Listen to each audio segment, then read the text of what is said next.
Bem-vindos a uma jornada através das antigas tradições religiosas, onde exploraremos os fundamentos do zoroastrismo, uma das religiões organizadas mais antigas do mundo.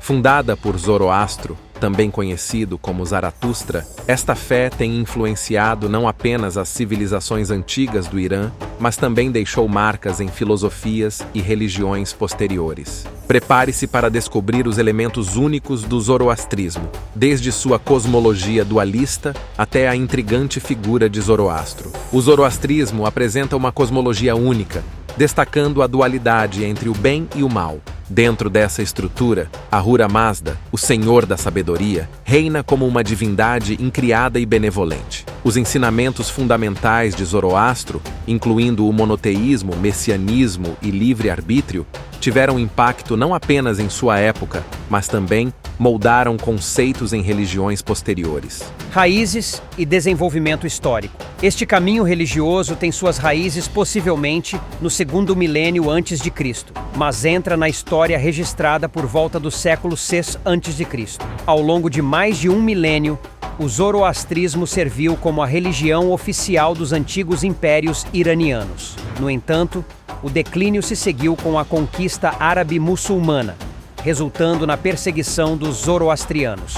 Zoroastro, uma figura enigmática que viveu na Ásia Central, introduziu uma revolução religiosa. Suas experiências espirituais, incluindo encontros com seres luminosos como Vohu Maná, moldaram seus ensinamentos. A oposição das autoridades locais levou-o a espalhar sua mensagem na corte do rei Vishtaspa, onde o zoroastrismo foi declarado a religião oficial. Zoroastro elevou Ahura Mazda ao estatuto de divindade suprema, introduzindo conceitos como a dualidade ética e a oposição entre as forças do bem e do mal. Os Amesaspentas, também conhecidos como imortais sagrados, representam diferentes aspectos da criação divina, desde o bom pensamento até a imortalidade. A época aquemênida marcou um período crucial para o desenvolvimento do zoroastrismo. Com a ascensão do Império Aquemênida no século VI a.C., o zoroastrismo tornou-se a religião oficial do Império, embora não haja fontes concretas da época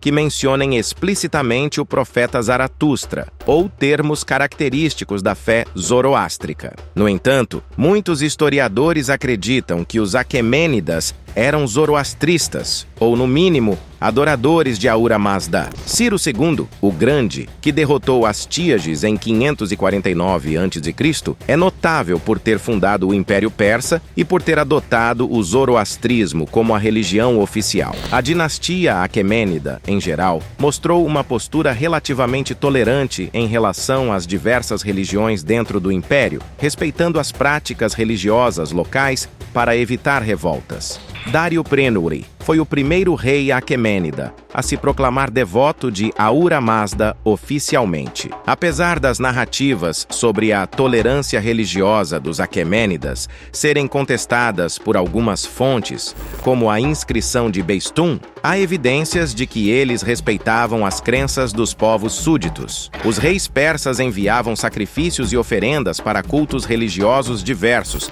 além do zoroastrismo, visando manter a estabilidade e evitar resistência. Durante o período aquemênida, a religião zoroástrica testemunhou mudanças significativas. Os magos, uma casta sacerdotal dos medos, adotaram o zoroastrismo, mas também introduziram modificações e incorporaram antigas concepções religiosas. Surgiram templos grandiosos e altares de fogo ao ar livre. Artaxerxes II ordenou a construção de templos em honra de divindades como Anaíta. Durante esse tempo, o calendário zoroastriano foi estabelecido e o conceito do Saoshyant, um salvador futuro, começou a se desenvolver. Com a conquista de Alexandre Magno em 330 a.C., o zoroastrismo enfrentou desafios, incluindo a destruição de templos e a perda de textos religiosos em Persépolis. O renascimento da fé ocorreu durante a dinastia Parta-Arsácida no século III a.C., e o zoroastrismo foi completamente restaurado durante o Império Sassânida, 224-651. Com intervenção de líderes como Sirdir e Tansar. Entretanto, com a chegada do Islã no século VII, o zoroastrismo enfrentou novos desafios. Embora tenha havido comunidades que sobreviveram, muitos zoroastrianos foram sujeitos a tributos pesados para estimular a conversão ao Islã. No século X, alguns zoroastrianos migraram para a Índia, onde estabeleceram a comunidade Parsi. A atualidade do zoroastrismo é marcada pela existência de duas principais comunidades: os Parsis, concentrados principalmente na Índia, e os zoroastrianos iranianos. A comunidade Parsi é reconhecida pelas suas contribuições sociais e econômicas.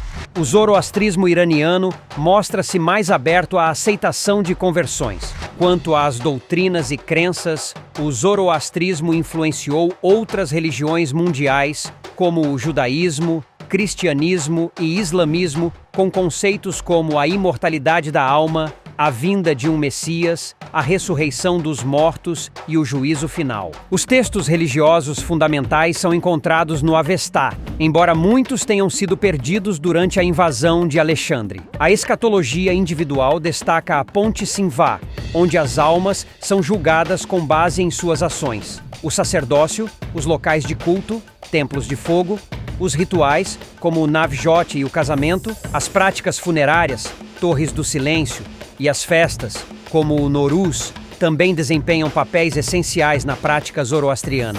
Apesar dos desafios históricos e da diminuição numérica da comunidade, o zoroastrismo continua a ser praticado por comunidades dedicadas em diferentes partes do mundo. Hoje, o zoroastrismo enfrenta desafios com uma comunidade de cerca de 110 a 120 mil adeptos em todo o mundo, principalmente na Índia, Irã e América do Norte. A rica herança deixada por Zoroastro continua a influenciar as mentes curiosas, oferecendo uma visão única sobre o divino, a dualidade e a escolha ética. À medida que exploramos o passado, somos lembrados de que as tradições antigas, como o zoroastrismo, têm o poder de transcender o tempo, inspirando-nos a refletir sobre nossa própria busca por significado e verdade. Vamos deixar um card final para que você possa conhecer mais o nosso trabalho. Se você ainda não é um seguidor, te convido a ser. Espero que tenham gostado.